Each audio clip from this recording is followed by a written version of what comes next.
Hello, everyone. Welcome to the Game Junk Podcast, episode 222, recording on Monday, February 3rd, 2025. My name is Frank. My name is Sean. And my name is Andrew. And it's February 2025. It is time to do our top 10 games of 2024. Perfect.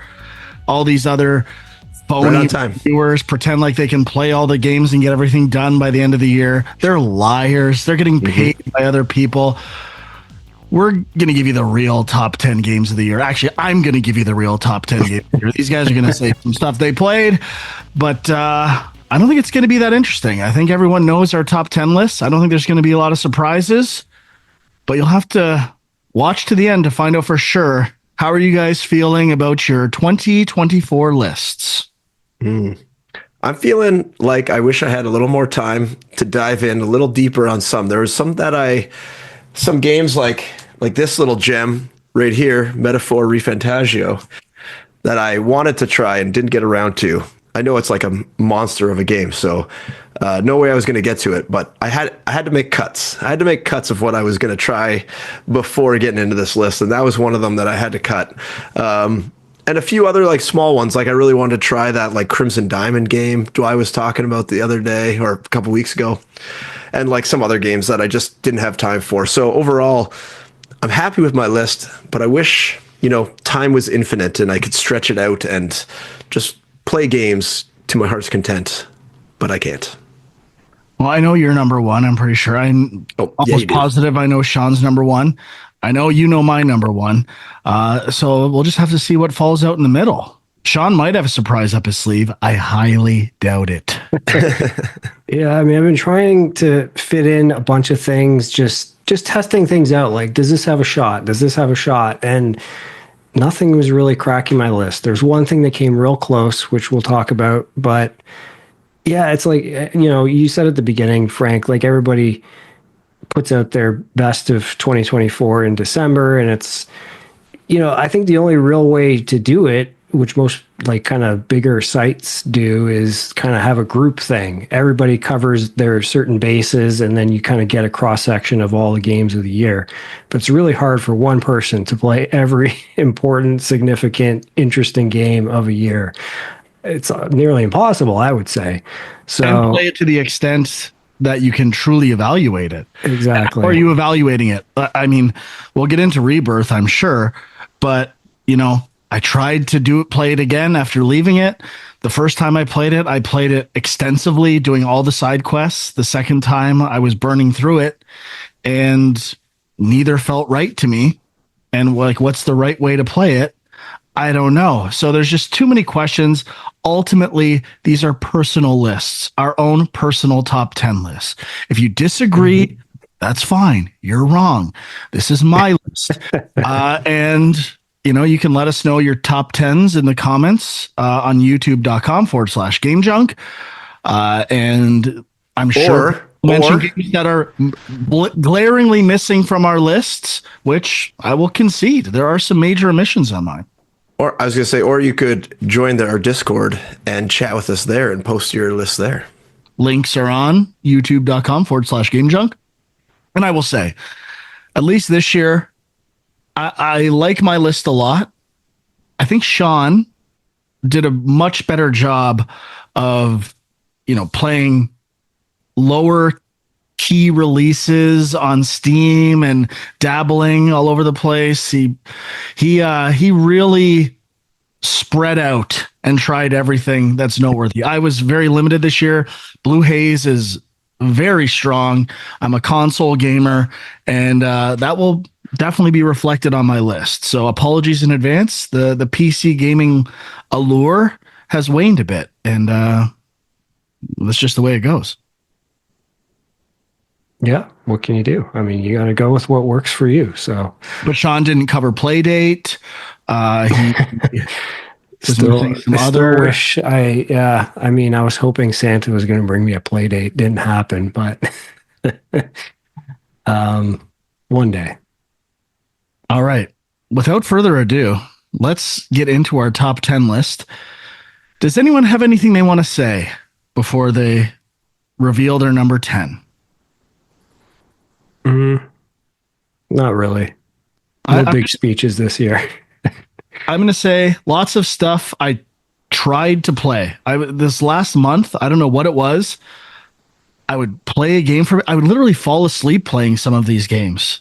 They just were not hooking me.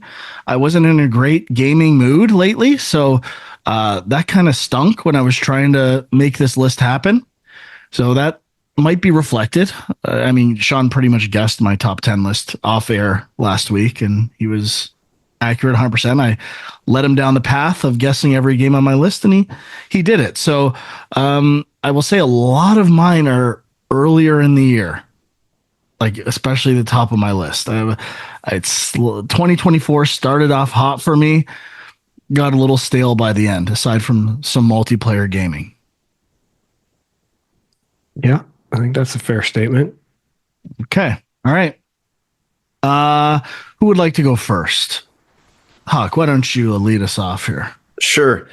My number 10, I don't feel great about it, but I'm comfortable with it being there.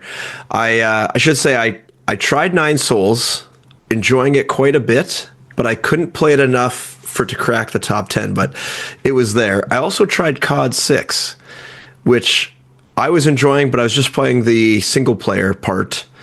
But I thought the pace of that was also good. Also, not enough to crack my list. But my number 10 is going to go to Indiana Jones and the Great Circle. And I Ooh. haven't beat it. I've put in, probably 6 or 7 hours. I think it really captures the Indiana Jones feel and vibe and, exploring. And I actually don't mind that it's, not heavy combat every step of the way. It's like the exploration aspect of it. And yeah, I'm going to stick it right here at number 10. Okay, I will say it's not on my list. People will be very upset because I think I said it will be on my list when we talked about it and gave our initial impressions. Deep down, the truth is I want to play this game on PlayStation and I'm not spending another minute on Xbox. I And mean, do you think it? So will it be up for 2025 for you then? ultimately, there's some truth in that statement, but the more I thought about the game, as much as I liked it, I was getting into sections where I felt like the AI was almost non-existent, and I was just like punching my way through every scenario that didn't make a whole lot of sense. Not that it made it less fun, but I feel like there were some issues with economy and core systems that, while I appreciate it, as Huck said, the feel of Indiana Jones and capturing that and the lighting I thought was exceptional. It probably would have been around 11 or 12 on my list if we extended that far. But I know it's in Sean's top 5, so we'll get to that later. It will make another appearance. Sean, Okay, my number 10.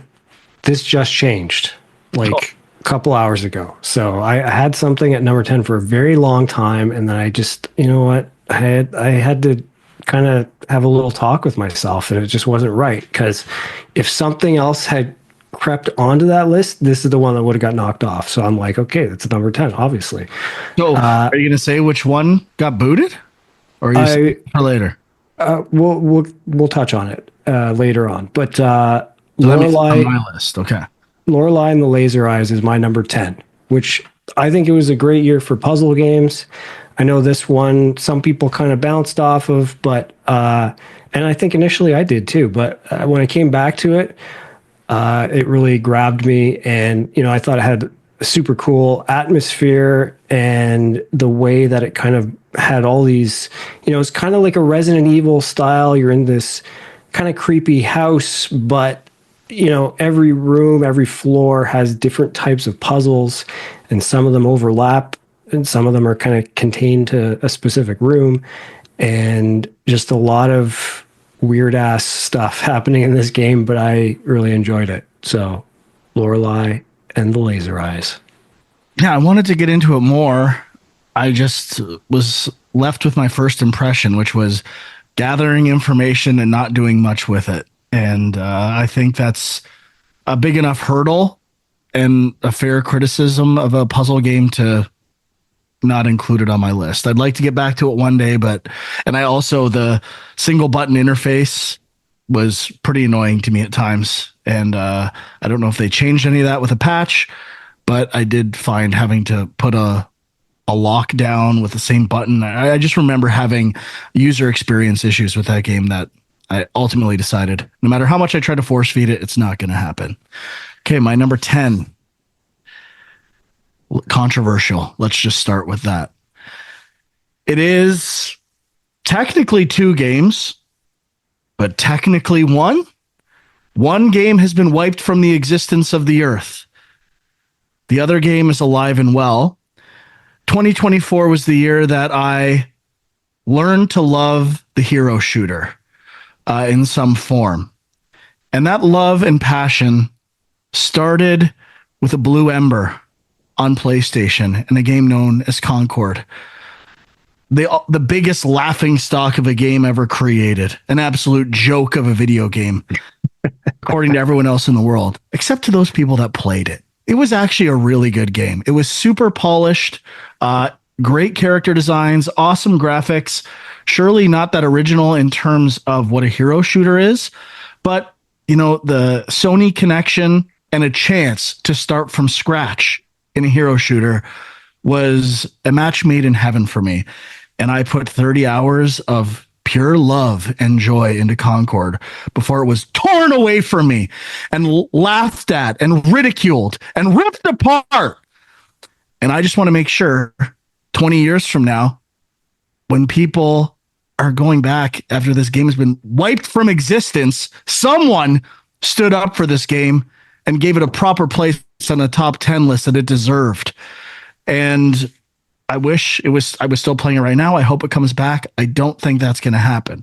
So my other title on this list, or my official number 10, Whoa. an actual game that exists. So Concord's not an honorable mention. This is a tie. 10A and 10B. But technically, it's not a tie because it doesn't exist. Fair enough. Okay. The game that exists. We did look at what did we look at? We looked at your trophy list or something, and there was just this blank. What did we look at? That's been fixed since then. Yeah, has it?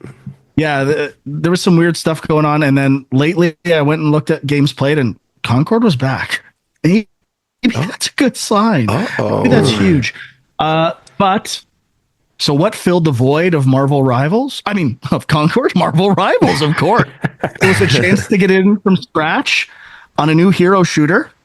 Third person one at that. And I got to say, when I first saw Marvel Rivals, I'm like, this thing looks like a fucking turd. I am so out on this thing. And then my buddy Dax is like, dude, you got to try this game. The art is amazing. I thought the art looked like, quite frankly, doo-doo in the initial Nintendo Switch video or Nintendo Direct I watched. But I played it, and he was not kidding. I love these character designs and models and textures so much. I play this every day. It's a game that I look forward to playing every day, experimenting with different characters. It's not a game I'm compelled to play nonstop, but these 2 games finally made me appreciate the hero shooter in a way that Overwatch didn't, and some other ones I've dabbled with. So a lot of hours put into Marvel Rivals. Hope Concord comes back. And it again fits part of the narrative of the year I embraced multiplayer gaming wholeheartedly in 2024. So That was a big one. That was a big one for me. If they do bring back Concord, does that mean Marvel Rivals will be off the daily list? Dude, I got 4 dailies. No problem working in 5th. No problem at all. I'm all about the dailies. My goal is by 2026 to have 20 games that I do dailies in, and it takes up 10 hours of my day, and that's all I do is cycle dailies. Yeah, Dwight, he's retired. Okay, he's got all day to play dailies. Oh, I know. Not retired. I'm just a big daily guy. Love my daily. You're on a sabbatical, an extended sabbatical. Okay, my number 9, a quite recent addition, actually, for me. I think it's going to be on both of your lists. But I got it out of the old library and I gave it a second chance. And I really got into it this second time round, and that game is Prince of Persia: The Lost Crown. I was really liking the pacing of it. I did find a little bug where I had to kind of like leave the game and come back, but minor complaint. This involved And the chakra that you didn't know how to use last time. no, this time it involved a guy running through some sewers that decided not to come back and not to show me where he went. Well, I thought it was a bug too when I first time I played. It's not. Oh, okay. Well, when I reloaded it, he was back. Let me tell you. But yeah, I thought I just really liked the pacing. I think it's a good mix of combat and platforming, and it's not like overwhelming of either one. I find like it's a really good mix, and I think all the abilities they give you. Now, I didn't beat the game. I probably made about halfway through, or maybe a little bit further. But all the abilities they give you really work well. I'm not usually a big parry guy, but they kind of force you to use it for certain enemies, and it's not too difficult to use. And I thought it was very usable on the controller layout. And yeah, I just you guys spotted it right away, and I did not. And I came to see the light on Prince of Persia: The Lost Crown after a second dabble. The most underrated game of 2024, or Possibly. maybe not underrated, underplayed. Sure. Yeah, I would agree. Aside from maybe Concord, but Yeah. my number 9 is an indie game that I'm pretty sure I talked about at some point called Mini Shoot Adventures. Don't take that title as like, maybe the quality of the game. I still don't love the title, but it is a top-down twin stick shooter. You control a little spaceship guy. It's kind of a shoot 'em up. I wouldn't really say bullet hell, but that combines elements of like Zelda and Metroid with that format. So, the Night Witch was a game that's kind of in that zone that we had talked about a while back. But this one, something about it, as soon as I started playing it, it just completely hooked me. And, the art style is fairly simple, but I do like the look of it. And it's just, you're kind of, there's an open world map and you're constantly exploring, unlocking new power-ups. And it just kind of, couldn't stop playing till I beat it, basically. So could have been higher on my list. I got to be honest, the order of my list, I've been going all over the place, like for the past week. And this is a year where I could have been like in no particular order and I would have been happy, but That is definitely not allowed. And the order of my list is so exact and perfect. It is. I like every one of these games just slightly more than the previous one. So it is the perfect list, though. You've already stated that. I commit to this. Why even? Now, I played Mini Shoot Adventures. I probably put in about 4 or 5 hours. I liked it. I have to say, the map is not great. And I did find myself cycling and not making progress exploring and getting stuck in places and revisiting the same areas. And I think it could have used a bit more direction and recognizable locations. I think the art style wise, it's pretty repetitive and locations don't feel that distinct. But I agree. It's quite good. And I really liked the look of bullets and enemies, knowing what to dodge, how dangerous things were. I thought very good use of visual language to communicate those ideas. So I'm hoping it makes an appearance on PSN one of these days and I can give it another shot. Do you guys realize you're saying the title wrong? It's Mini Shoot apostrophe Adventures. Oh yeah, right. I forgot about that part. Yeah, you're missing a key point of the title. Yeah. Look closely, Frank. You'll see it. You'll see it. Yeah, I know, but it's still Mini Shoot Adventures. Well, you got to say the apostrophe. Why else would it be there?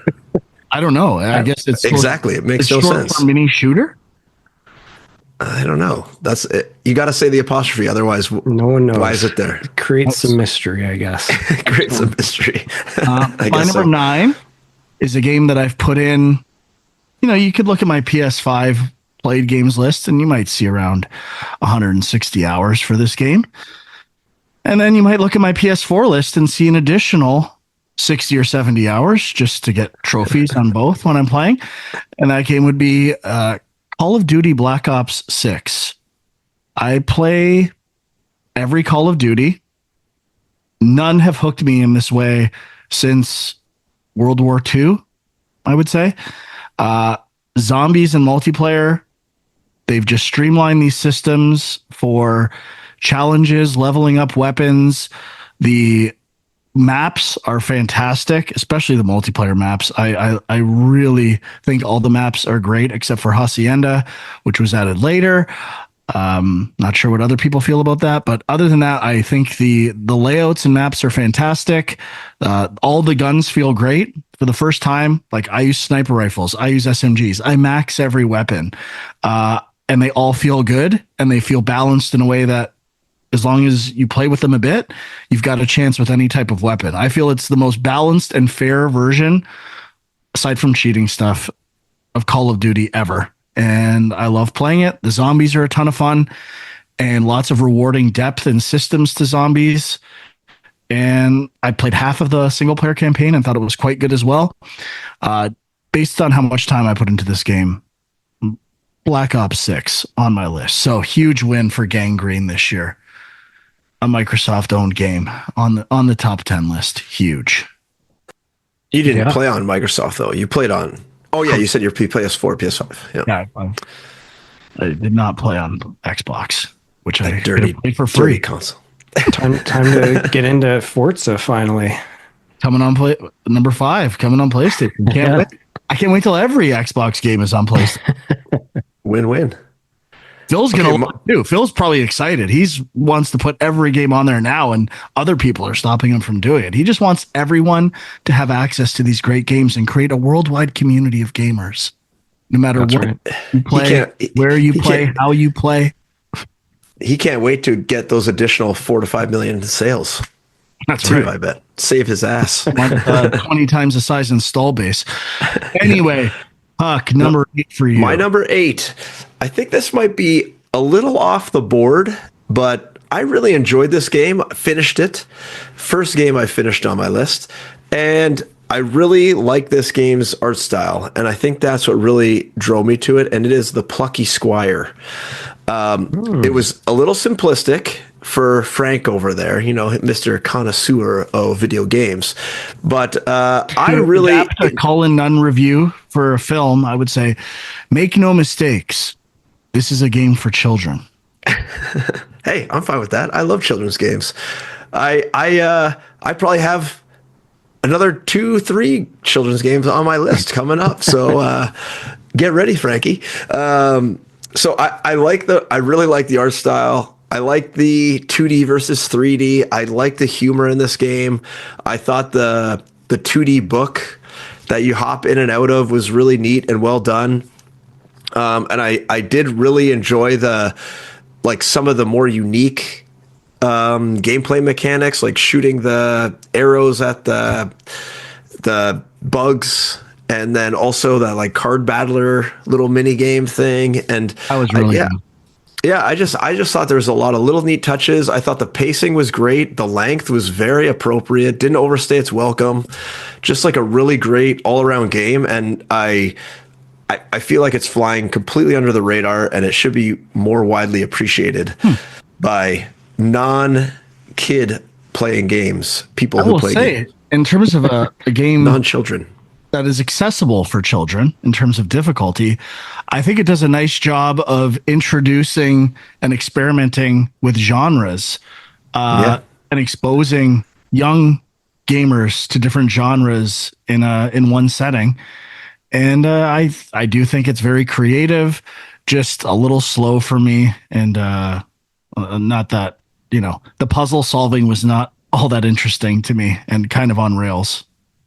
Yeah. Yeah, and I mean, it's not a hero shooter, so, you know. Hey, that's 10 on my list. You're not going to see a hero shooter above 10, pal. We'll see. I mean, I've been trying to go back and finish off Plucky Squire as well, and I do like it. It's not on my list, but I think the one criticism kind of what Frank was saying, it kind of feels like you're getting tutorialized even like towards the end of the game. Like it just never really turns that off. But there is still a lot of creative stuff in it. So I do appreciate it. Yeah, it's a cool game. Okay, my number 8, sure to be the most contested title on my list, The Legend of Zelda Echoes of Wisdom, which we've had some hearty debate about on the show. Oh my goodness. I finished the game in like a week or two. I really enjoyed it, flew through it. I do think there's a variety of experiences. I've listened to podcasts, people talking about the game, and it really is kind of hit or miss depending on your play style or whatever kind of things you start to use over and over again in that game can either make it really fun or it can hold you back. I mean, one thing I was kind of surprised about. So, first of all, just if you don't know, it's a Zelda game that's more like your classic 2D top down Zelda games, but you basically play as Zelda and you have a wand that can create Stack beds. Yeah, you can create beds. You can create many different objects Boxes. and enemies, and you attack enemies like that. You use that to solve puzzles. You can also temporarily turn into Link, which is, kind of good, kind of bad, but An admission of its own flaws. potentially. But I found there was many puzzles where I was like, kind of stuck with something, and I went through, my huge slider of all these I've got, and I'm like, oh, I wonder if this would work. And you try it, and it works, but in a way that doesn't seem like the obvious choice. And then I've heard other people saying they got past it a different way, But I was going to say one thing that I didn't even know you could do, which maybe would have made the game less interesting for me, is the ability that you have that you can freeze objects in place temporarily. You can use that on enemies a lot, apparently. So like you can like lay down some attacking creatures and then just hold the enemy there to get slaughtered. And it's like, okay, maybe that's not that fun. But I guess if you discovered that, you might be like, oh, that's really cool. That worked. So More it's fun that than kind of game. spawning enemies to have them die because they don't attack the right way, and I'm just having to run around and spawn them again. Yeah, I mean, there's. I'm not going to say there's not some frustrating elements to this game, but overall, I had a great time with it, and it was kind of what I was hoping it would be. So, my number 8. Fair enough. Look, I've already taken my shots. We don't need to go down that road again. I'd love to. I'd love to play it again and roast it, but we got too many games to talk about. My number 8 is Dragon Age Veilguard. Wow. Some people really appreciated this game. I'd say there's a mix of people, I guess another game in studio that suffered great consequences based on its failure, kind of like Concord. Maybe the gaming public just doesn't appreciate games the way I do, for like actual positive things and interesting design ideas and gorgeous graphics. They're too focused on whether it's made by EA or whether it's too woke or whatever, instead of evaluating the game. I would say out of every game on my list, graphically and artistically, it is my favorite. I remember seeing footage of it initially and thinking, it looks okay. And then once I started playing it, I love the character designs. Much like I felt with Inquisition, coming up with unique areas and worlds and color palettes, which always blows me away. Every game, the other game I can think of that did this was Ragnarok. Every game seems to retread there's a snow area, there's a water area, a fire area. This game seems to come up with unique locations and color palettes. I mean, I don't need to talk about the color of the water in the Hossberg wetlands again, but it's something to behold. You mean that root beer? Shallow That root beer puddle of water? root beer. Yeah. I want to look into it. So those are the little touches that I really appreciated. And ultimately, it felt like a a classic BioWare game to me that I was anxious to play. I'm getting towards the end now. I'm about 70 hours in. If I had beaten it, it might have been a little higher up on my list. There are some criticisms. Um, I do think the enemy design and it gets really repetitive. You're kind of fighting these same kind of zombie and dark spawn creatures over and over again. Even the dragons, every dragon is very similar with some small tweaks. But overall, I really like the characters, and I think they're all very well designed, interesting to look at, and I'm having a lot of fun with it. Underrated game. Very underrated. And I think BioWare just shadow laid off a whole bunch of people today or Yeah, I yesterday. heard They're something about dedicating that. to only being a Mass Effect studio, pretty much. Yeah. So all that is, I, people I not getting this game. and I know they did another shadow layoff earlier because I worked with a guy that was a part of it that they didn't really talk about. So I'm glad that's on your list because it is flying completely under the radar. I only played like 2 hours of it, enjoyed what I played, but I feel like, and didn't I hear that it only sold like 1.2 million copies or something like that? Like very low for a game this size. Yeah, I So mean, I it's don't get too hung up on numbers and money. That's not why I play games. I play games because I love them and I want to play the best ones no, possible. but what I'm saying I is know I'm just joking. it's a quality game and people are ignoring it for whatever reason, Oh, right? there's many reasons, but they're all the wrong ones. Sure, sure. And I really think they did a great job of doing what Mass Effect 2 did for Mass Effect of making it more of a action based combat game while maintaining RPG elements and having decent combat, like really good combat. Oh, last thing. One of my favorite things about this game, I only played as I can't remember what class I am technically, but I ended up using projectiles, arrows a lot. And I could get certain weapons that drastically changed the way I played the game. You basically go from like a rapid shot bow to another one that you could charge up to do huge damage, but it took a long time to recharge. And how you spec out your tree had major implications to gameplay. So I really think they did an awesome job of capturing one of the core tenets of RPGs, which is flexibility of play and growth and like making those impactful. Where a lot of RPGs are action adventure games that claim to be RPGs really don't do that. It's just the idea of having levels and leveling things up. That's not the same. This game, for an action based RPG, really changes the gameplay based on how you level up and pick skills. And I thought that was really impressive.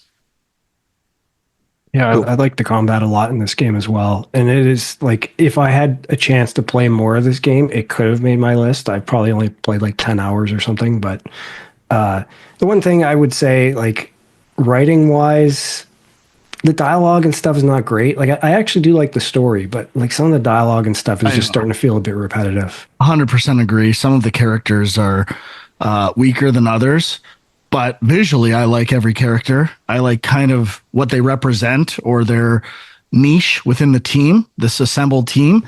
But I mean, video game writing sucks in every game. So I tend to look past that and just look at how cool the characters are. And like Davern's got his Griffin, Asan, which like has so much personality and character.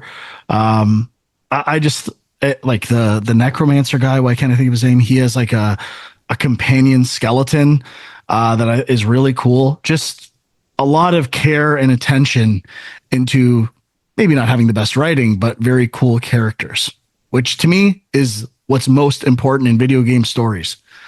The character design. Final Fantasy VII, Uncharted, all of Naughty Dog. It's all about the characters. All right. Cool. My number 7. Oh, you know what? I'm going to switch these two. My new number Oh 7 my.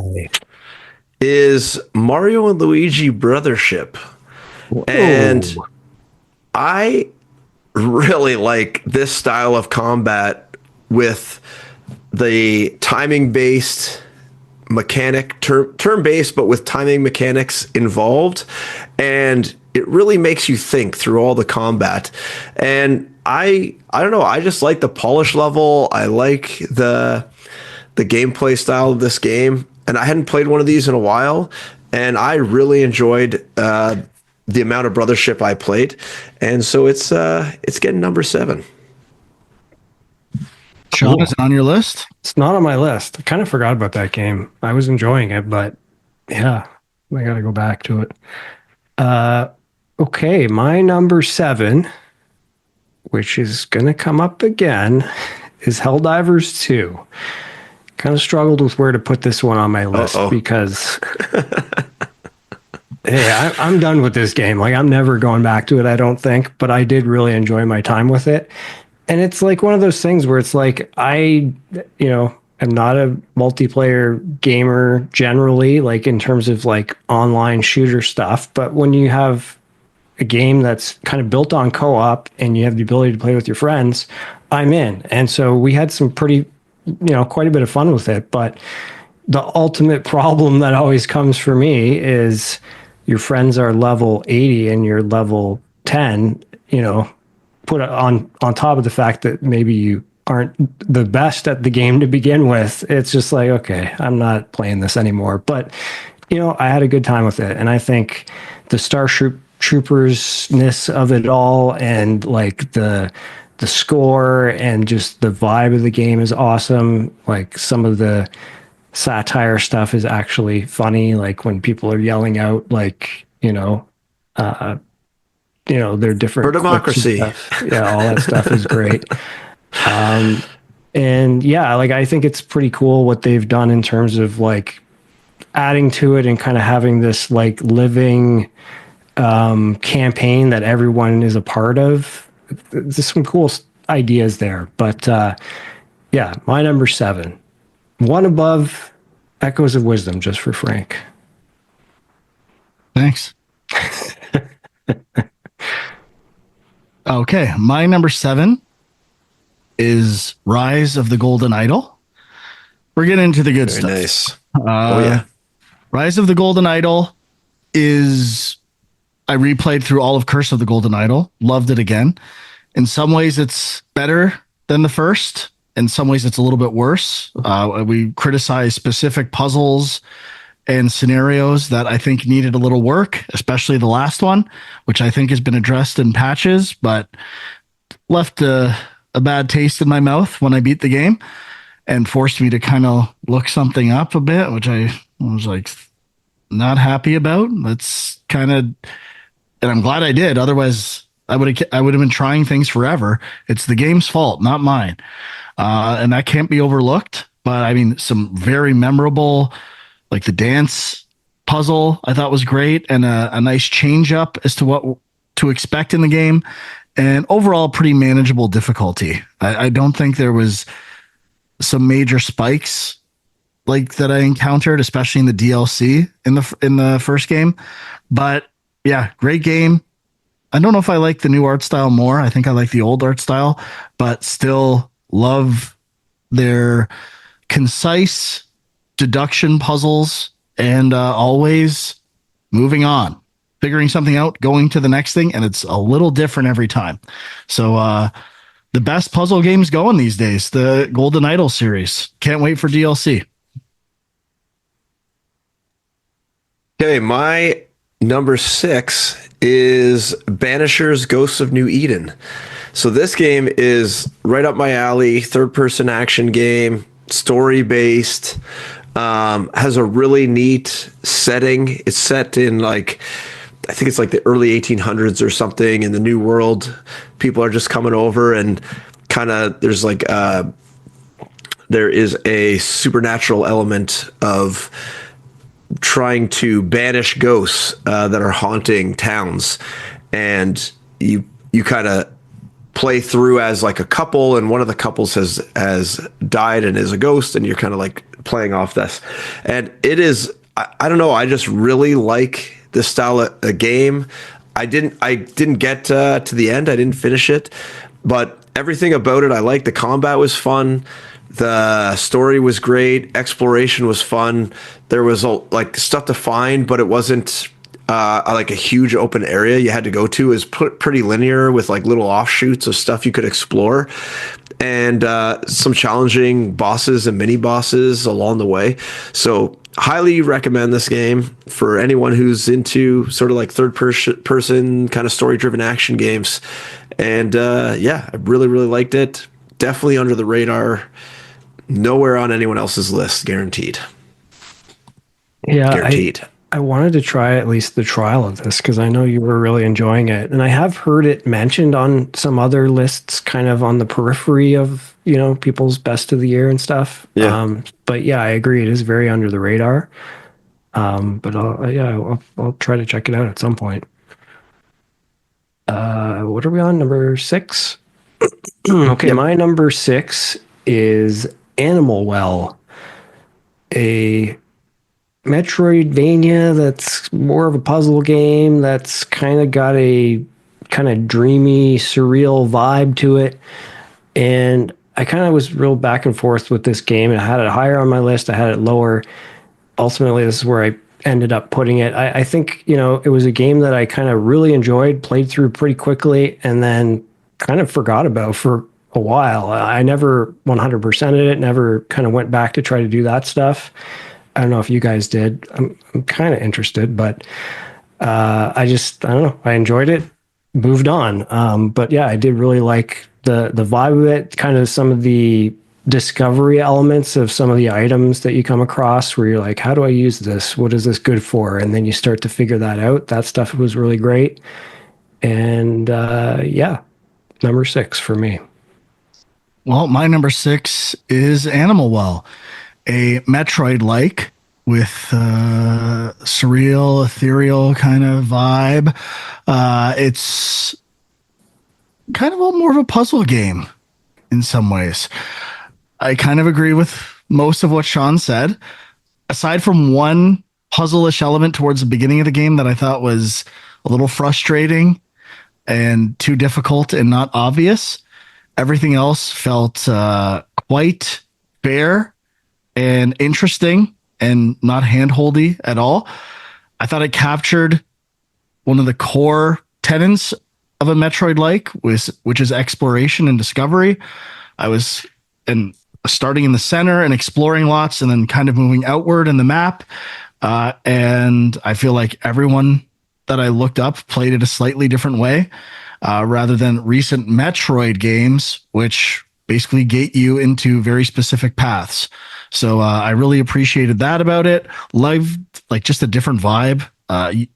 You see so many retro aspiring games and aesthetics with pixel art that just get repeated over and over again. And it felt very unique, which is tough to do these days. So I 100%ed it. Had to look some of that stuff up, but overall thought it was a very cool, interesting, and memorable game. Yeah, not on my list. I really enjoyed the art style and the vibe of the game, but I ran into some frustrations where I would go down, one of the main paths and think I was making good progress, and then, take the wrong route, and all of a sudden I'm not heading towards the thing I'm supposed to get and couldn't find it or whatever. And yeah, just some things that kept me from going back to it, and I never really found all the neat little hidden gems and stuff. So maybe I'll just watch some sort of like walkthrough that shows it all and avoid the frustration myself. My number 5 is Rise of the Golden Idol. So I have not beaten it yet. I am on the second last puzzle, so I didn't get to the Frank frustration puzzle yet. It's been fixed. Well then, no frustration when I get there.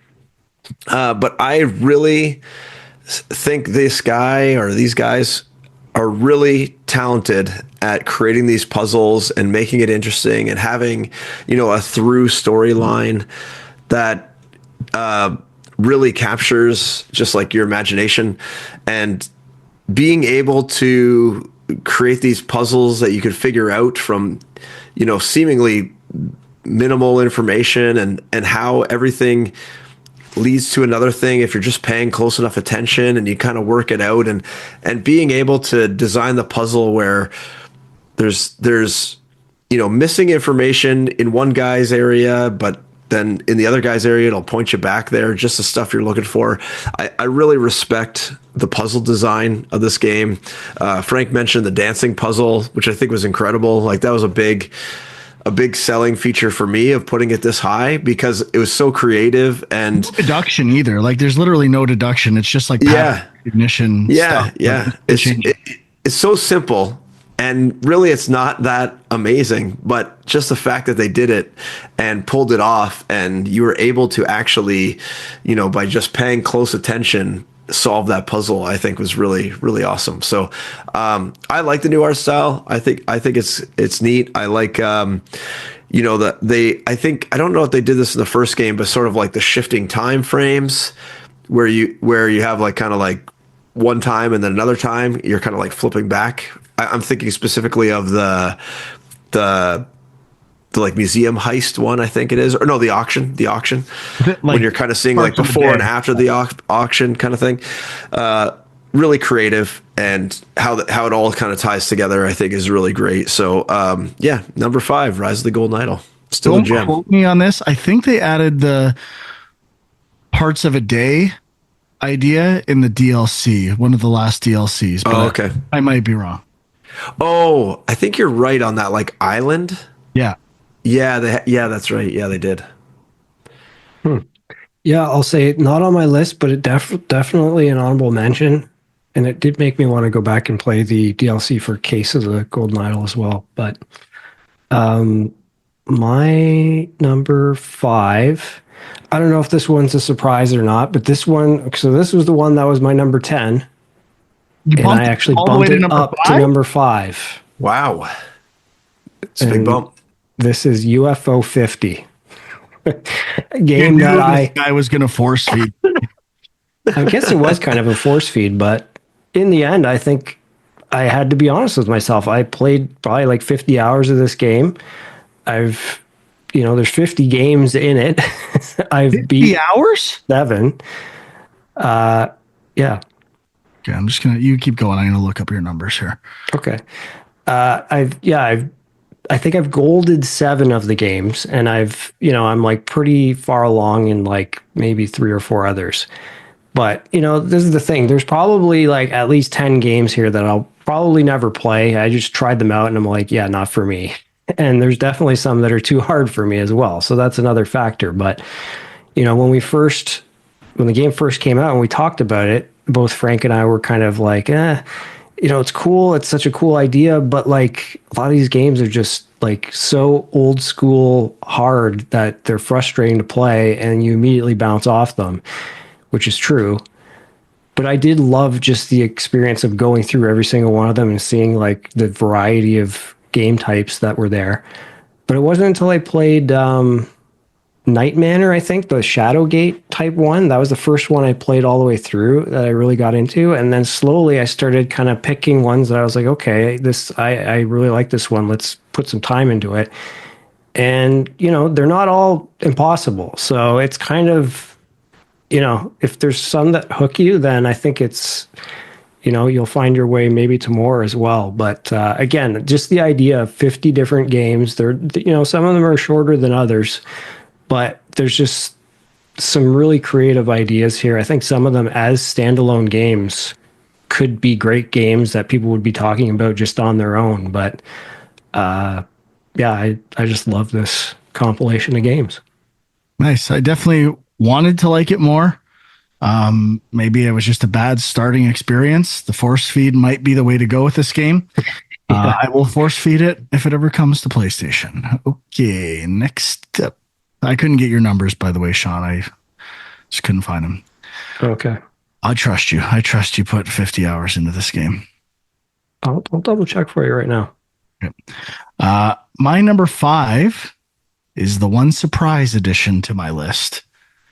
It is Nine Souls, a game I tried very late in the year, was recommended to me by our friend Graham from Drinkbox. And I know Sean had played it a bit and said you might like it, and just I wasn't hearing enough about it. And then finally, some people I trust are like, "You got to play this." I don't know why people are not talking about this game. It's better than Hollow Knight. The combat is so good. It's Sekiro in a Metroid like, and I think it's more fair than Sekiro. Like the parrying systems are so responsive. I never. Oh, I'm not. Let me take that back. I very rarely think it's the game's fault when I die. It's always mine. I'm like, this isn't that hard. This isn't that hard. I just fucked up. You can do this, which is one of the best feelings to capture in a game. The story elements are interesting, maybe a bit long at times, but I finally ran into an area where I was confused as to what I should do, missed a spot where I was supposed to go to. I think it could use a little more direction. By the time I beat this game, might regret not putting it higher on my list, but I just haven't had enough time with it. But if you like Sekiro, you have to play Nine Souls. It is the pairing system and everything else is just phenomenal. Shares a lot of elements with Prince of Persia: The Lost Crown, including the parry system, projectiles mapped to the triangle button, some other elements. It's got great bosses so far. Just a game that is flying under the radar and shouldn't. It's an amazing game. Nine Souls. Check it out. Yeah. I mean, it must be good if it's on your list and you haven't beat it yet. I mean, doesn't happen very often. That was a big debate. Do I put it at 9 because it's got 9 in the title? Do I keep playing it every day and not sleep the last 3 days to try to get it to the top? Ultimately, I just put it right in the middle of the list, and we'll see if I regret it in a couple of weeks. Yeah, I started playing it, and the sort of like initial story kind of, what do you call it, hook really brought me in, and then the gameplay was enjoyable, and yeah, I never felt like I was getting cheated. I felt like I missed that button press or whatever, and yeah, I was really enjoying it. And I don't really like Sekiro. I find it way too hard, so this was striking a really good balance for me. My number 4 could be number 1, but we're gonna keep it at number 4. That's Cat Quest 3. This game is just a gem of a game. Everyone should play this game. All the Cat Quests, Cat Quest 1, 2, and 3, just absolute gems. And they're just so enjoyable. Just a fun little kid game that I love to play. So I think we talked about it quite a bit on this show. Your cats, you're fighting things. It's like the overworld map. You're on a boat. You're shooting stuff with your boat. Just a ton of fun. Just a ton of fun. Nine Souls, you play as a cat. I don't want to hear based on. You're not a cat. You're some weird animal. But I hate cats or I dislike cats. I am fine when the content the cat is in is great. Are you saying Cat Quest 3 is not great? Is that what you're trying to imply there? Oh, not at all. I love the Cat Quest games. 3 just didn't make my list. All right. Sure. 3 is an honorable mention for me. Really got hooked on this one. I still haven't played 1 and 2. I mean, I played a little bit of them, but I haven't finished them, so need to do that. My number 4, this is where Indiana Jones and the Great Circle ended up. I thought it was going to be number 2. Well, could have been. I mean, it's weird because some of the stuff you were saying earlier, Frank, some of the criticisms, I definitely had some of that stuff in the back of my mind when I kind of started the game, because it's very open world-ish, but the whole time I was enjoying exploring and puzzle stuff and whatever. Not that the puzzles are that complicated, but I was kind of like in the back of my mind, okay, but where's the action? When's that coming? And it is there. There are like some more linear levels that have kind of set piece stuff and a little more straightforward action. But I do agree with you that sometimes you're just kind of button mashing and punching people, or sneaking up and hitting them over the head with the frying pan. But then there are a little later in the game, there are some stealth sections where you're like kind of infiltrating a camp or something, and it's a little more tricky in terms of stealth. Still not challenging action wise, but just you got to plan out your attack in terms of stealth. But the big thing for me that that really kept me playing this game and loving it was just, I know this is a cliched thing to say, but like honestly, compared the feel of this game to the last two Indiana Jones movies, and like this just feels like the Indiana Jones movie I think everybody wanted. Like it. I know the movies had an older Harrison Ford as one of the things you got to deal hottest with. pod you've ever seen. An 80-year-old man. Yeah, that's true. But yeah, I guess the look of this game, like at times, feels almost photorealistic. The likeness of Harrison Ford, I think, is great. I think the voice, Troy Baker did a great job, and I also like the main sidekick, Gina, whatever her name is. Like I thought she was a great character. Totally, Really, yeah. Gina, whatever her name is, totally memorable. I don't think you need to know the name for it to be an amazing character, but I did think she was very memorable. And, I just, all the places you go feel like classic Indiana Jones locations. And, when I figured out that they don't make it super obvious, but just that you can kind of move forward to another level, but you can go back to like do side quests on previous levels very easily through the menu. That was kind of just a nice thing that I was like, okay, I'm enjoying going back and forth. I wish I would have known that, because I thought I had to like exhaust everything to not miss stuff, and I was just Yeah. like, there's nothing missable in the game at all, which I wish they would have established that much earlier in the game. Well, yeah, they don't even really tell you, but it's just, or no, I think they do, but it's weird how they like it's in the menu and it's under like travel or something, and then it has your previous levels and you can just go straight to any of them. But yeah, I love this game, and again, nobody had high expectations for this thing, I don't think. So just that it was a pleasant surprise probably bumps it up a bit too, but yeah, I thought it was great. So, if you don't have Xbox or PC and you're waiting for PlayStation, I hope you enjoy it when it comes out this year. Absolutely. It went from very humble beginnings to Game of the Year talk. What a journey. What a journey. Yeah. All right. My number 4, and I assume the lowest this game will appear on any lists, is Astrobot. I love the game.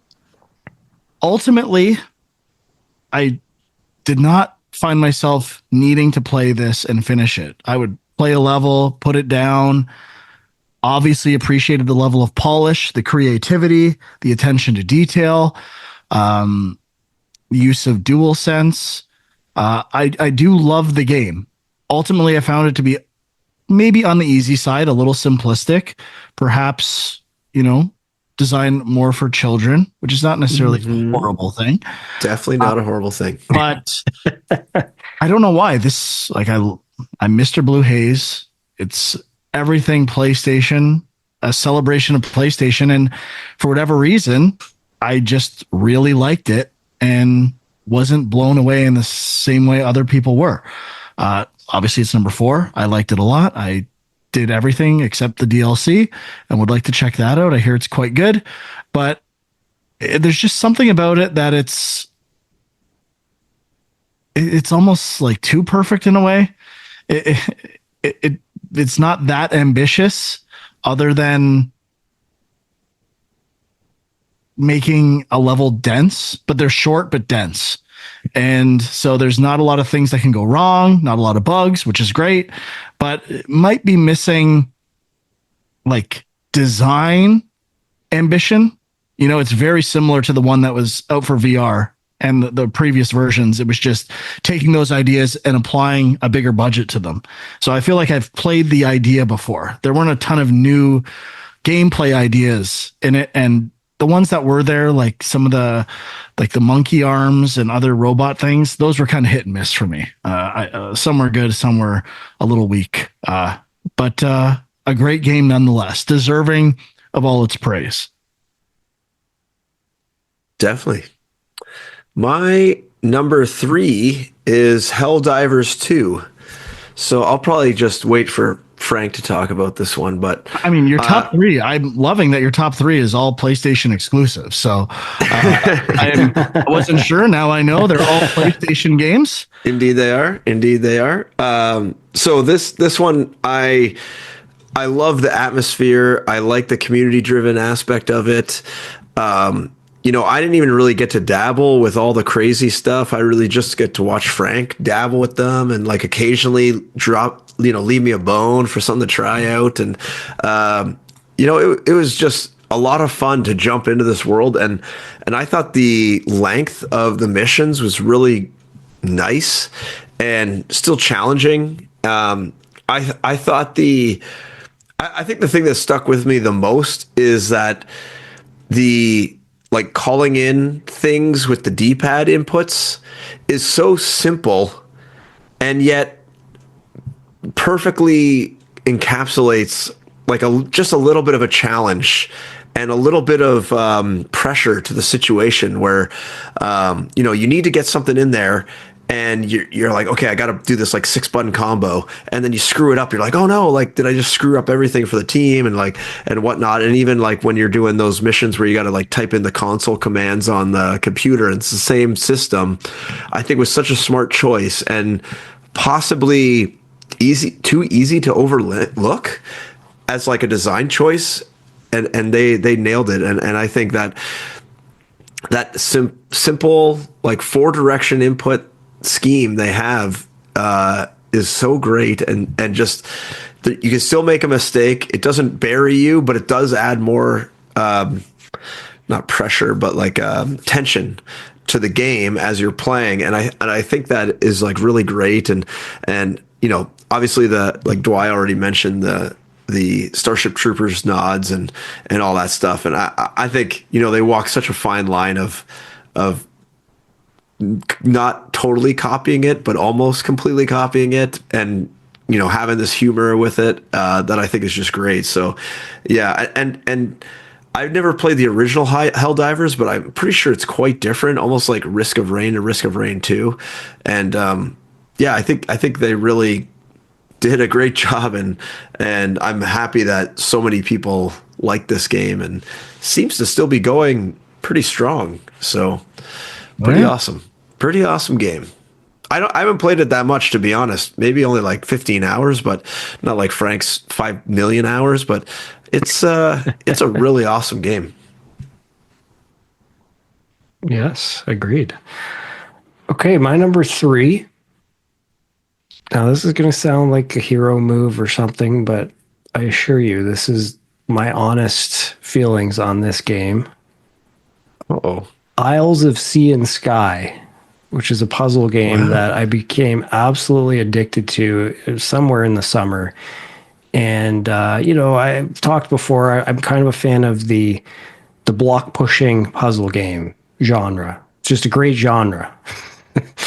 But this game takes that and kind of adds like a Zelda overlay to it, where you have all these different worlds and interconnected islands, and every island has block pushing puzzles in it. And every screen is different block pushing puzzles, and there's like items that you're unlocking that help you with those puzzles that give you different abilities. And it's like, man, like I don't know, I got pretty addicted to it pretty quick. There were a couple points where I got stumped and had to leave it for a bit. So there's a couple things that like until you really figure out the order of certain things on each island, sometimes that's a problem. But just I was so impressed with the design of like you have like 8 different like puzzles on one screen that are all kind of overlapping, and like I don't know, it just to me it was a really impressive feat that they pulled that off. And yeah, if you're a puzzle fiend, I would give this one a look because I got really into it. I did give it about 3 hours or so of my time, and I liked what I played. I thought I was going to love this game on the first island. I'm like, oh, this is great. Like exploring this island. And as soon as I had to leave that island, felt roadblocks and not really advancing my exploration or knowing if I'm doing things the right way or right order. Again, could have used a little more guidance and the opportunity to solve more things when I ventured off the main island. I think that's my only issue with the game, really. But I did really like it. Okay. I forgot to mention it's got the like NES art style almost too, which is pretty cool. Yeah, that's right. My number 3 is Balatro or Balatro. Right? Is that the official? Balatro? I believe that's the official. Yeah. And I haven't played it that much lately, but when it came out, this year has 2 games that I'm super jealous of. It's, you play a lot of games like, yeah, I see how they came up with this idea. It's not like, it doesn't have like a simplicity or elegance that other games didn't create before it, or take an idea and reduce it down to an interesting, like base version for something like Vampire Survivors, which was the last game I remember being like insanely jealous of. Like they've just basically distilled gaming down to choices in a very interesting and addictive way. So Balatro is kind of like that for me. The idea of taking a game everyone's familiar with and video gamifying it with poker and building decks. There's lots of deck builders. Why has no one built a deck of cards in a different way? So just that simple concept, I was like, okay, I'm already jealous of this. And then how much variety there is, how much polish, the music, the sound for this type of game was all exceptional. I definitely struggle with the challenges. I feel like the challenges are very difficult, and certain deck builds lend themselves to victory more than others. I don't know if it's like perfectly balanced. I haven't played in a while though. They might have fixed some of that stuff, but super satisfying, addictive, completely captures the one more run element of great roguelikes and roguelites, and a game that is on every device possible. I feel like you should recommend this to anyone who likes poker and might not even be that big of a gamer that has an iPhone. A truly great game that created right here in Canada, baby. Oh, yeah. I will say it's not on my list. I really appreciate it, but I find with these games, after I kind of get close to beating it or beating it the first time, I'm not hooked to like unlock the additional decks and do the next part of the challenge and do the next, harder version of it. For some reason, it just doesn't draw me in. So Yeah, I think that's what Dicey Dungeons did really well. How it was almost like fixed, curated ideas that you were just progressing through or using a different character. Yeah, I agree. Dicey Dungeons, like that's another game. If I was going to recommend, deck builders or roguelikes, it would be Dicey Dungeons, Vampire Survivors, and Balatro would be the 3 that I think everyone should try. Yeah. That aren't like action dependent, like having good reflexes. Yeah. Yeah. Well, I mean, Vampire Survivors a little bit. Yeah. My number 2 is Astrobot, a children's game. So, I actually think they like the polish level for this game is off the charts, and I liked how they incorporated themed levels based on IP, and how like the Kratos's axe throwing levels and stuff like that was really fun. And didn't they do like a monkey ball one or something? I don't know. I can't remember. It was a long time ago now. They had to capture Ape Escape. Right. Ape Escape. Right. So just how they incorporated kind of like other Sony IP into it, and they had the Uncharted stuff. And, I just thought it was really well done. And I liked the hub world, how there was additional things to explore, just really well done. And I think we kind of talked about it a lot on the show already, but Really, really liked this game. Thought the even the sort of like star map where they have sort of the quote unquote like hidden levels within it that you kind of have to fly around and find was just like a nice little touch. And yeah, I think they really did a great job on this game, and the environments were well done. I think everyone should play this game, to be honest. It's like a really nice non Mario platforming game that's in basically a Mario game and just as polished as a Mario game, to be honest. So if you like Mario games, you should definitely play Astrobot. Yep. That's where I'm landing on Astrobot. I'm struggling. I don't know what Sean's number 2 is. I Yeah, mean, you do. Come on, man. is it Probably your Balatro? probably no, it's probably your number 2. Oh, Prince of Persia. Duh. Okay. That's right. My number 2, Prince of Persia: The Lost Crown, which we've already talked about a little bit, but yeah, it's came out very early in the year, and for a long time, I know Frank was saying, "Hey, this is still number 1. This is still number 1," and I think for me, yeah, it was number 1 for quite a while.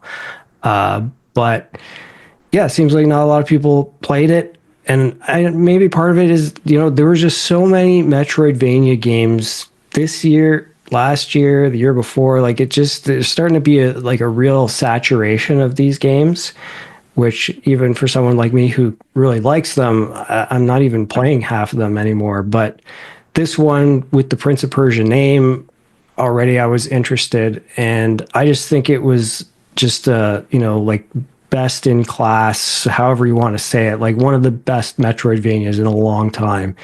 And I think they added some cool things, like obviously the photo feature to sort of be able to take a picture when you're blocked at something and be able to know So good. later on. It's one of those things where I hope more people start incorporating that in their games. I don't know if other people will, but super helpful. I thought the game had, just the levels were really well designed, really tight controls. I thought the difficulty was, it was like, for me, like a little high, but like enough that I kept wanting to try over and over again. And obviously, sometimes you got to go off and find an extra health upgrade or something to help you. I like the art style. Yeah, I like pretty much everything about it. I feel like if you are into these kind of games, if you haven't played it, you got to play it. But I think maybe people are just kind of getting worn out on the genre at this point, perhaps. It is my number 2. I remember playing it, and before I'd finished my list for 2024, I said I already know my number 1 game of 2025 back in January, a year ago, and it's not my number 1. It's pretty close. I dare I say it is the best Metroid-like ever. I think I would say Wow. Symphony of the Night is close. I have to give some props to Super Metroid as to really kind of defining the genre. Those would be Some props. and for indies, I would include Guacamelee. Mm-hmm. But I mean, if you remade Super Metroid today with like perfect quality of life controls and other elements, like it'd be tough to beat. But where this game really shines is variety and pacing, which was already an exceptional trademark of Montpellier Studios, who did Rayman Legends and what's the second Rayman Origins, sorry, which taking platforming and creating so much variety, whether it was rhythm-based levels or other ideas that kept it fresh. This game has platforming that's exceptional and creative, combat that's amazing, fantastic bosses. It has puzzle elements that are truly unique and do not overstay their welcome. I cannot stop thinking about like the clone puzzles where you do recordings of yourself and you don't have to do them too much and they're not too difficult. They're like a perfect level of difficulty. These designers are incredible. It's some of the best video game design I've ever seen. And it was the only game this year that I'm like, I'm playing this until I 100% it. I don't care about anything else. Really could be my game of the year. It's very tight. But my only reason for putting another game ahead of it is I feel like I've played games like this before, and it was just a perfect modern amalgamation of a lot of ideas in a completely playable and entertaining way, and truly overlooked. By the time this thing's on sale with Ubisoft stuff for $20, if you're not buying it and playing it, you don't like games. Face it. You got to take a long, hard look in the mirror if you do not play this game, because it's incredible. And I can't believe this studio had to shut down after making a masterpiece, and people are playing fucking gorilla tag and garbage all the time. Would people fucking listen to this show and play good games for once in your life instead of rehashing the same garbage and broken games because they're janky and people stream them? What the fuck are you doing? There are absolute masterpieces out there that are getting pushed to the side and studios are closing down. Wake the fuck up, gamers. So just to clarify, I don't think the studio closed down. I think they just got reallocated or like absorbed. Close enough. They certainly weren't at the Game Awards winning Game of the Year, which they should have been. They weren't even nominated. Fair enough. DLC for a game that no one actually beats except for a few people. Get fucking real. Wake up. There you go. Told you a year ago. You didn't listen. John told you. It's not just me. Was it on your list, Huck? It was number 7? Number 9. Number 9? Close enough. At least you gave it a chance. I did indeed. Okay. Rant over? Rant over? Rant is over. Rant is over. Okay. My number 1, a huge surprise. Final Fantasy VII Rebirth. Just a masterpiece. Masterpiece of a game. I mean, I have not beaten it, but it is a masterpiece. It is also a huge game. I think I've put in probably 25 hours or so into this game, and I think I'm halfway through, maybe. I really think it captures that Final Fantasy vibe, but expands it just like the first game did, just like a remake did. I feel like this game so far anyways has leaned less into the sort of like counter. Was that? Rewriting the story? Yeah, the rewriting the story. It's been pretty much the same beats as Final Fantasy VII. I mean, there's been little twists here and there, but nothing major so far. And I think it just captures the vibes of the original Final Fantasy VII so well. And, seeing those iconic areas kind of blown up into the super high res 3D space that you can walk around in. Even the like goofy stuff, like all the weird side questy things you do in like Costa del Sol are pretty enjoyable despite being ridiculous. And I still, I mentioned it, I think a couple shows ago, I still love Queen's Gambit. Like, what a great mini game.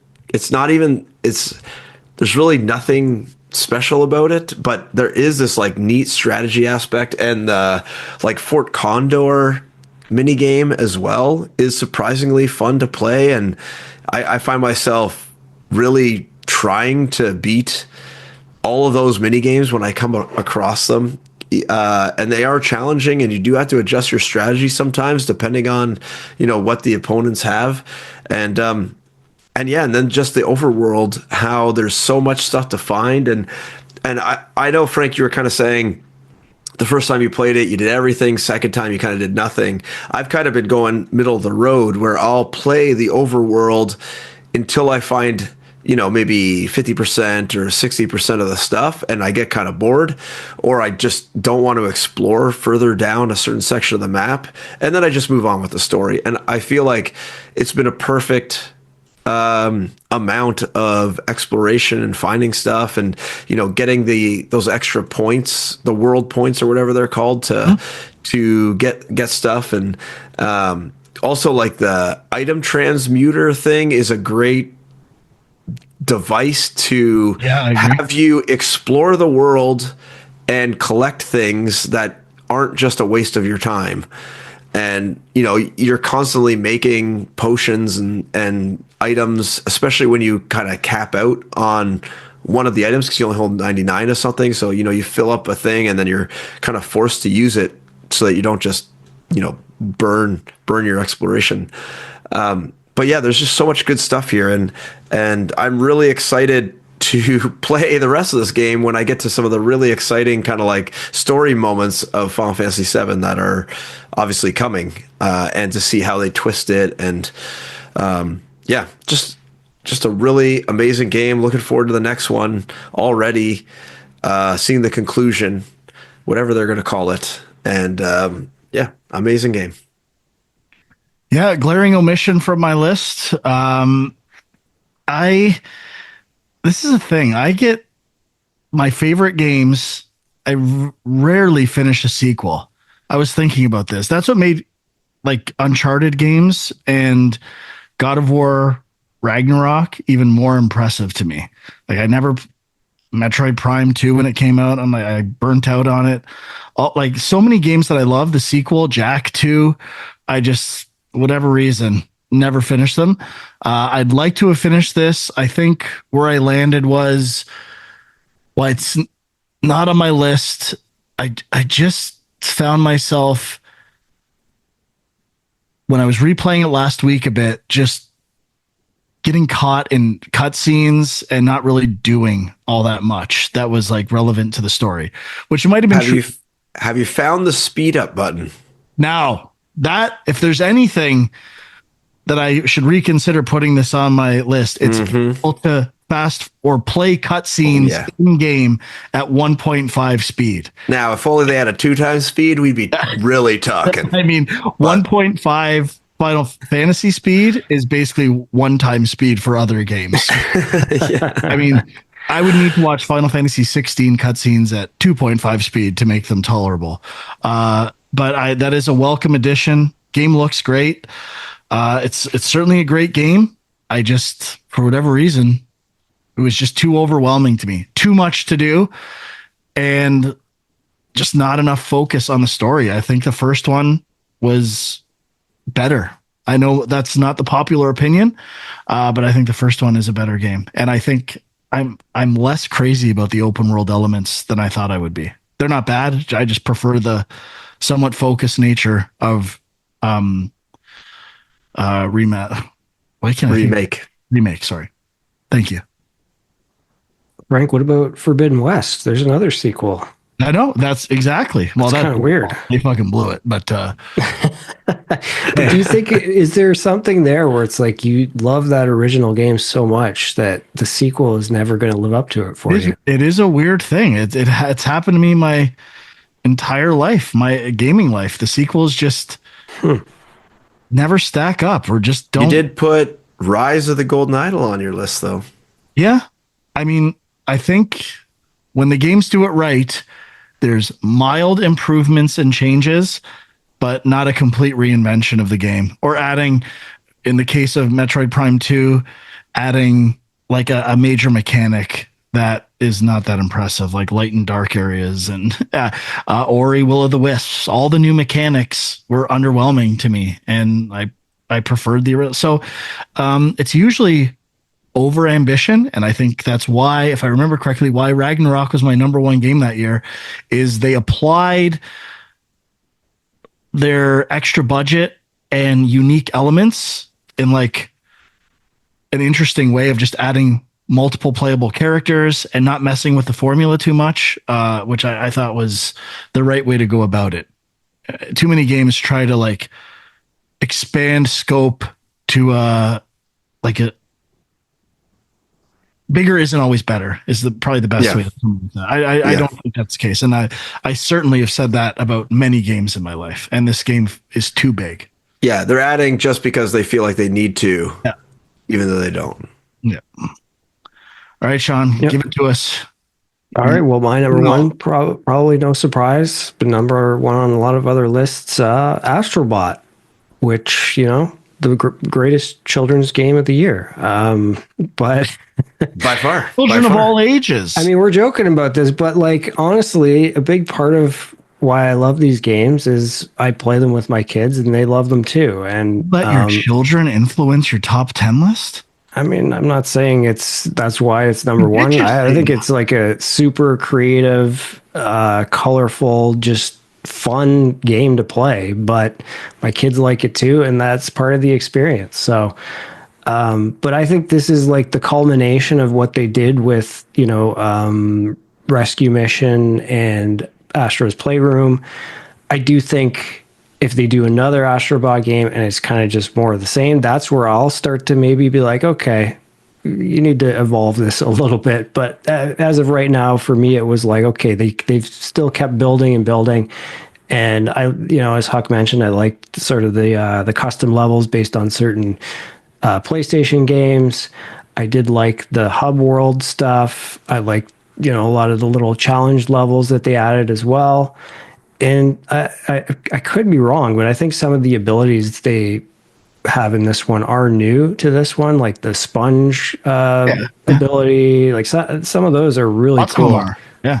So yeah, I still felt like they were doing a lot of interesting new stuff. I mean, it is just a platformer, but it's just a great platformer and one that, as you're going through it the first time, it's fun to play, and then it's fun to go back and find the extra bots and whatever other extra stuff is in the level.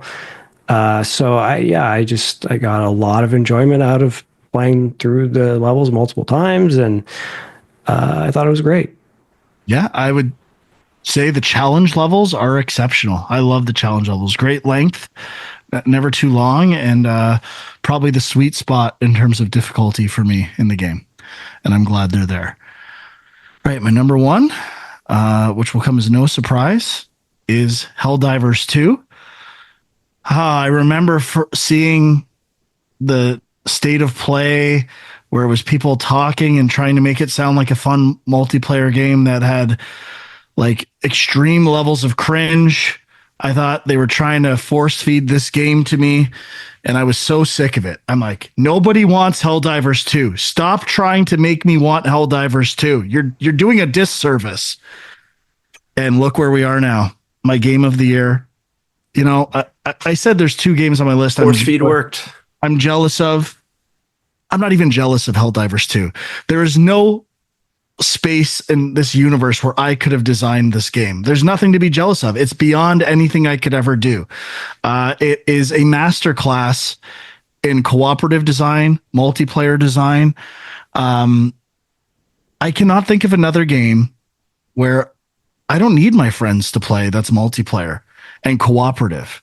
The way it directs the player through map elements, user interface elements, how you can communicate subtly without even needing your voice, and the amount of variety between planets, species that you're fighting against, stratagems, different weapons, experimenting. I've got 200 and something hours in it. I play it every day. It's almost a year old, and I will keep playing it every day. I love how simple the economies are. Like the 5 or 6 main economies, very easy to understand their value and worth based on playing it a little and scaling up as you play. This is just a master class in multiplayer design and online design. And I don't think it's getting nearly enough credit. Even just in terms of visuals, it's got some of the best emergent gameplay through visuals. The smoke, the explosions, multiple stratagems going off, unique, memorable moments. This reminded me of something else. Just small polish things. When if I'm like doing a simple mission and I just have a bunch of turrets firing, I will lay on the ground. I will go into aiming mode and I will just rotate the camera and watch my player roll. they like roll over and aim in the direction in like this blend tree that blows my mind every time. Switching between first person aiming and third person aiming, both are valuable. No game has done either better.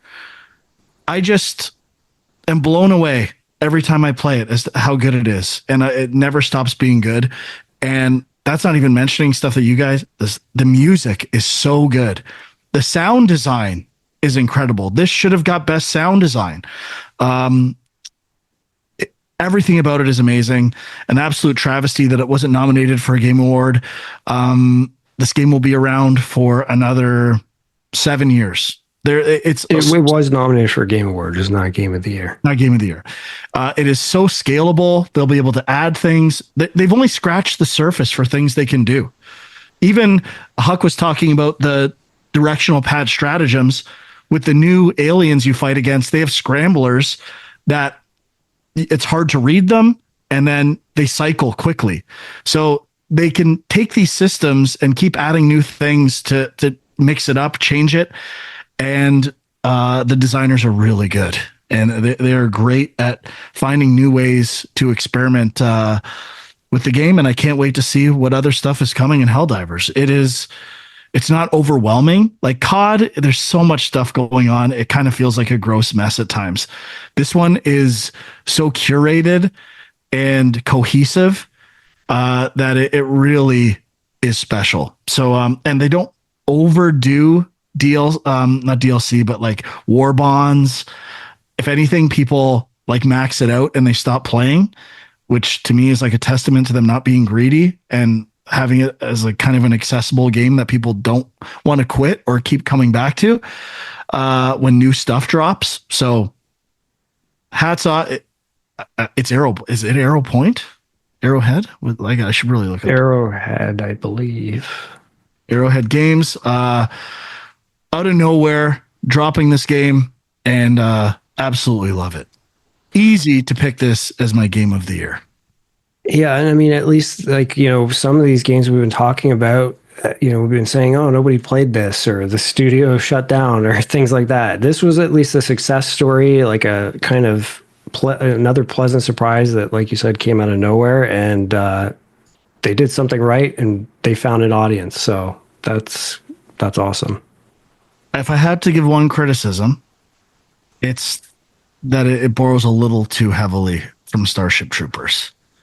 It does give it a little bit of a lack of originality, but I think they've kind of made up with that with some of the other aliens and species and robots. That's kind of Terminator-y. I feel like they borrowed a lot, which I've said many times. Sony is great at picking stuff off, so I think they did that. But the game is fantastic. That's all I really care about. Looking forward to many more years of Helldivers 2. Nice. That's it.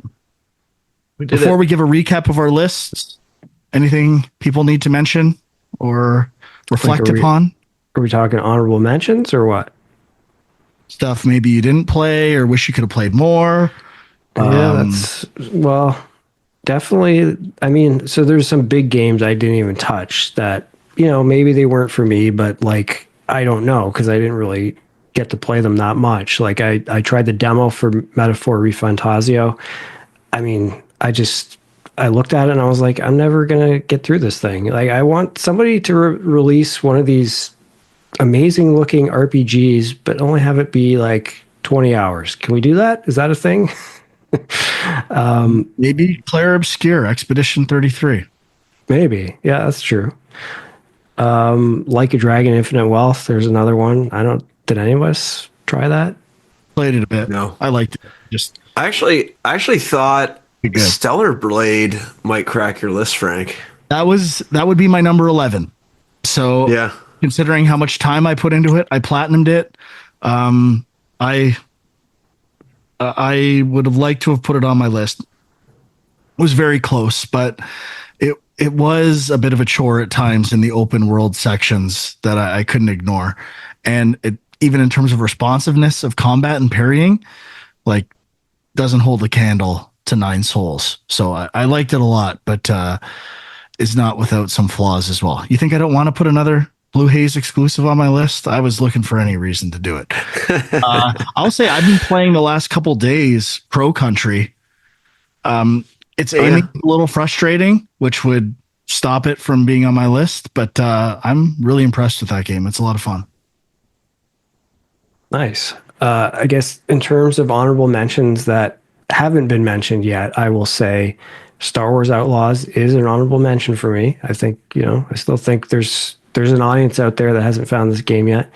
A Ranger, a role puzzling adventure. This is the sort of it's kind of Zelda-like, but like you're sliding along rows of blocks to get around and solve puzzles.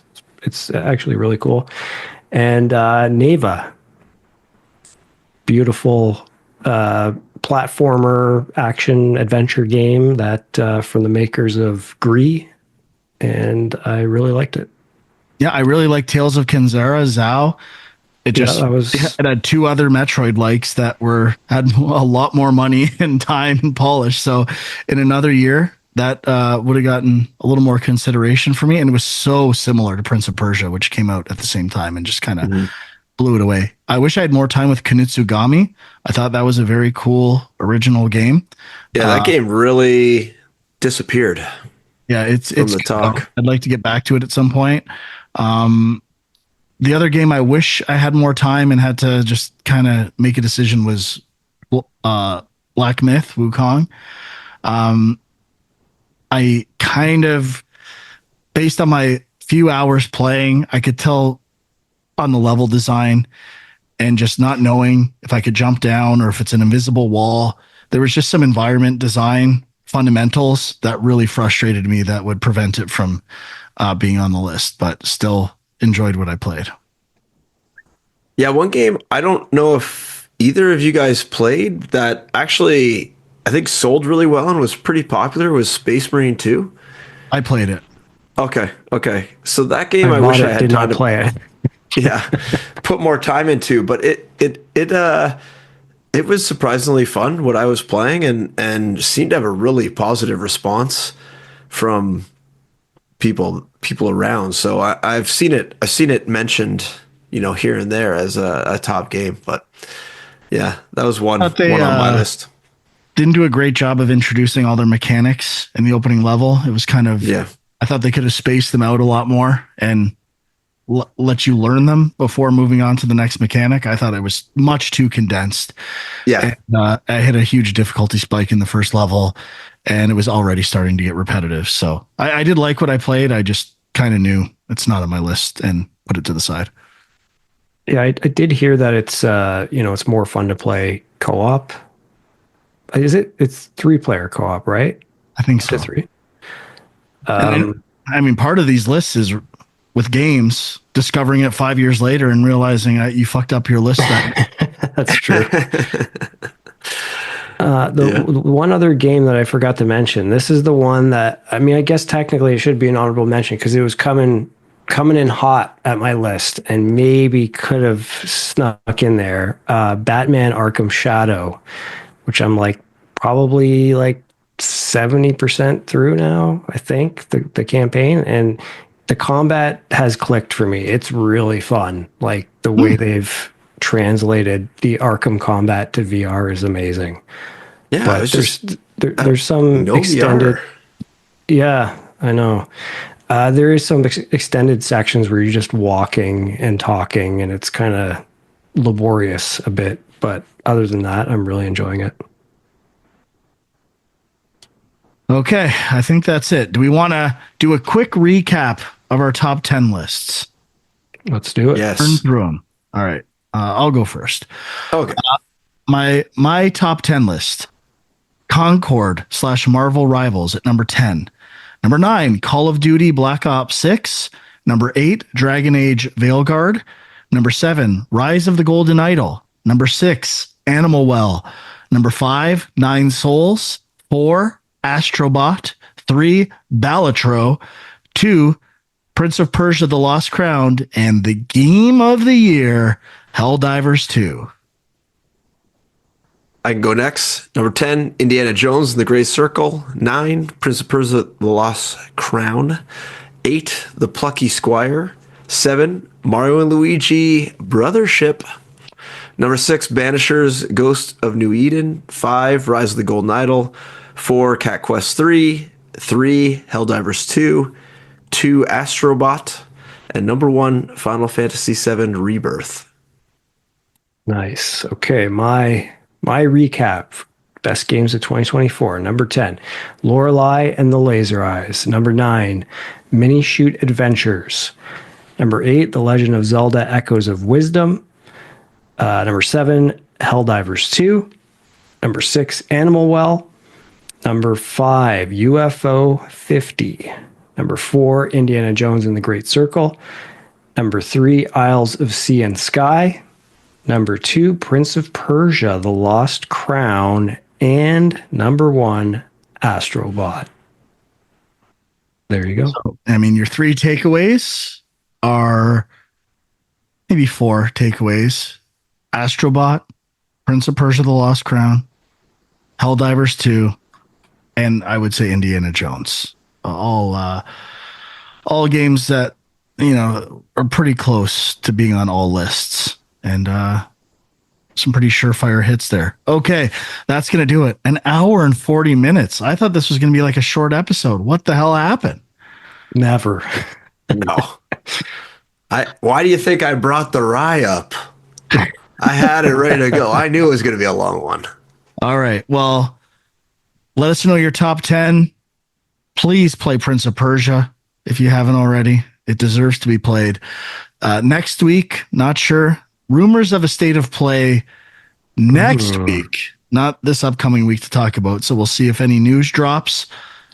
Other than that, thank you for checking us out on youtube.com/Game Junk. Discord links are there.